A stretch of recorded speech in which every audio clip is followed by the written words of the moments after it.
के सासाराम से बड़ी जानकारी है। रेलवे स्टेशन पर खड़ी हुई ट्रेन में भीषण आग लग गई। Sasaram Patna fast passenger train में आग लगी। शॉर्ट सर्किट से बताया जा रहा है कि आग लगी और एक कोच पूरी तरीके से जलकर खाक हो गया है। हालांकि पहुंचे फायर फाइटर्स की टीम वहां पर आग बुझाने के लिए, मगर जब तक आग को बुझाया जाता तब तक पूरा कोच जलकर राख हो गया। उसकी तस्वीरें आपके सामने है। दूर कर जलता ये कोच और कहा जा रहा है कि शॉर्ट सर्किट की वजह से आग लगी है। देखिए, दो तस्वीरें हैं। आज सासाराम में ट्रेन में भीषण आग लगी। कल यही घटना रतलाम में हुई थी। रतलाम में भी ट्रेन में भीषण आग लग गई। आग किन कारणों से लगी है, इसको लेकर के फिलहाल जांच पड़ताल हो रही है। लेकिन ये देखिए तबाही का क्या मंजर है। सासाराम और रतलाम की तस्वीर, जहां पर ये भयंकर आग की लपटें उठती हुई ट्रेन के अंदर नजर आ रही है। फिलहाल किसी के नुकसान की कोई जानकारी नहीं, लेकिन हैदराबाद जयपुर एक्सप्रेस जिसमें भीषण आग लग गई, राजधानी एक्सप्रेस में भीषण आग लग गई। वही तीसरी तस्वीर भी सब आपको दिखा रहे हैं, जो कि पटना पैसेंजर ट्रेन है। सासाराम पटना पैसेंजर ट्रेन जो धू-धू करके जलता हुआ नजर आ रहा है। एक तरफ भीषण गर्मी का प्रकोप, वहीं दूसरी तरफ ट्रेन में ये भीषण आग लगी है। किन कारणों की वजह से आग लगी, इसको लेकर के जांच पड़ताल हो रही है। तो 3 दिन में ट्रेन में आग की 3 घटनाएं सामने आई हैं। अलग अलग जो तस्वीरें हैं 3 दिन में जो 3 ट्रेनों में आग लगी वो हम आपको दिखा रहे हैं। और केरल में आज नई सरकार का शपथ ग्रहण है। वी.डी. सतीशन मुख्यमंत्री पद की आज शपथ लेने वाले हैं। तो 20 मंत्रियों के नाम की घोषणा भी होगी। शपथ ग्रहण समारोह में शामिल होंगे खुद राहुल गांधी। तो आखिर केरल में कांग्रेस की सरकार बनने जा रही है और नामों की जो चर्चा है वो फहरिस्त के साथ सामने आई। लगातार 3 नामों को लेकर के अटकलें लग रही थी, जिसमें के.सी. वेणुगोपाल का नाम भी था। और अब से कुछ दिनों पहले एक लंबे मंथन के बाद केरल में तय हो गया कि नया मुख्यमंत्री कौन होगा। और आज शपथ ग्रहण को लेकर के केरल में तैयारी पूरी हो चुकी है। आज सरकार का शपथ ग्रहण है। वी.डी. सतीशन सीएम पद की शपथ लेते हुए केरल में नजर आएंगे।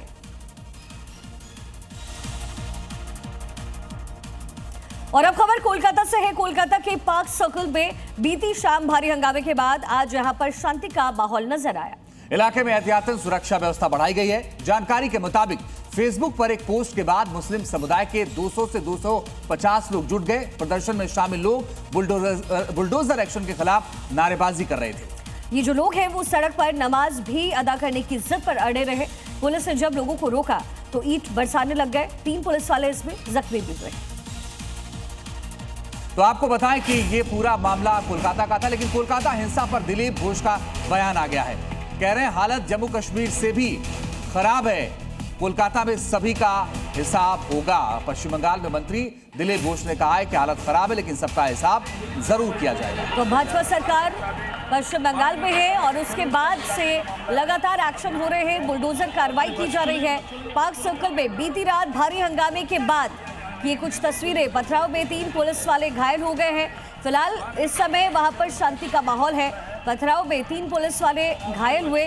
भीड़ में जो है वो नारेबाजी लगातार की जा रही थी। कोलकाता हिंसा के बाद सुरक्षा का सख्त पहरा वहां पर लगाया गया।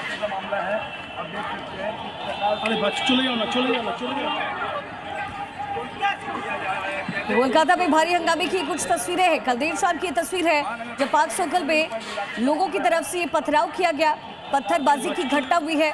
दिलीप घोष की तरफ से बड़ा स्टेटमेंट। उन्होंने कहा कि जम्मू कश्मीर से भी बुरा हाल इस समय कलकत्ता का है, इस समय पश्चिम बंगाल का है, लेकिन ट्रीटमेंट अब किया जा रहा है। साथ ही बुलडोजर कार्रवाई जगह जगह देखने को मिल रही है। शुवेंदु अधिकारी के सरकार में आने के बाद, मुख्यमंत्री बनने के बाद जगह जगह कार्रवाई हो रही है।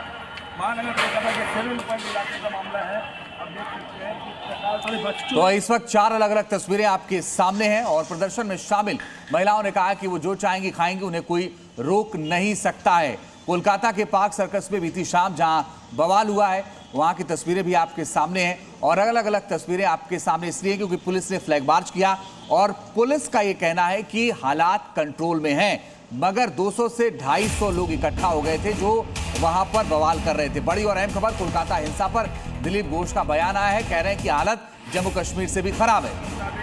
दिलीप घोष की तरफ से बड़ा स्टेटमेंट दिया गया है। कोलकाता में सभी का हिसाब किताब होगा, ये दावा दिलीप घोष की तरफ से किया जा रहा है। बार बार हम बोलते हैं कि बंगाल का हालत जम्मू कश्मीर से भी खराब है, पता चल रहा है, लेकिन भूल जाना चाहिए, नहीं भूलना चाहिए कि सरकार बदल गया है, कल्चर बदल गया है। वही फाक साक्षात जहाँ रामनवमी में किसी बस में अगर और ओंकार का झंडा था उसको उतार दिया गया। ये हम भूले नहीं हैं, सबका हिसाब होगा। तो देखिए ये कल देर शाम की तस्वीर है जब वहां पर पत्थरबाजी की घटना हुई। दरअसल जिद थी इन लोगों की कि सड़क पर ही नमाज अदा करेंगे, जिसके बाद ये विरोध शुरू हो गया। तेज आवाज में लाउडस्पीकर चलाने की जिद कर रहे थे एक विशेष समुदाय के लोग, जिसके बाद ये पूरी घटना हुई है। कौन सा हक छीना गया है आपसे, वो तो बोलिए। रोड में नमाज नहीं पढ़ने का। गाय नहीं खाया जाएगा, क्यों नहीं खाया जाएगा आप लोग ये बताइए। कोई नमाज का रुकावट नहीं होना चाहिए, गोश्त का रुकावट नहीं होना चाहिए, कोई चीज रुकावट नहीं होना चाहिए। पाक सर्कस में प्रोटेस्ट हुआ। प्रोटेस्ट का मुद्दा है यहाँ पे बुलडोजर नहीं चलेगा, यहाँ पे सेंट्रल फोर्स नहीं रहना चाहिए और साथ साथ भी क्यों मस्जिद में नमाज पढ़ने का क्यों रास्ते को इस्तेमाल नहीं कर सकेगा।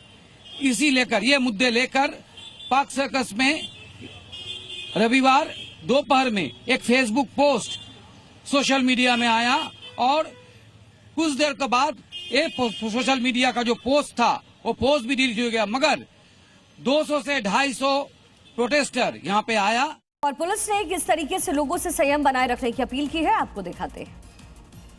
बार बार गुजारिश कर रहे हैं आप लोगों से, आप लोग सुन नहीं रहे हैं। साइड हो जाना, आज का दिन के बाद तो आप लोगों का आंदोलन खत्म नहीं होगा, और भी तो बाकी दिन है। इसको बार बार समझाया जाता है, इससे आइन टूटने की संभावना है। आपको बार बार समझा रहे हैं, आप लोग चले जाइए।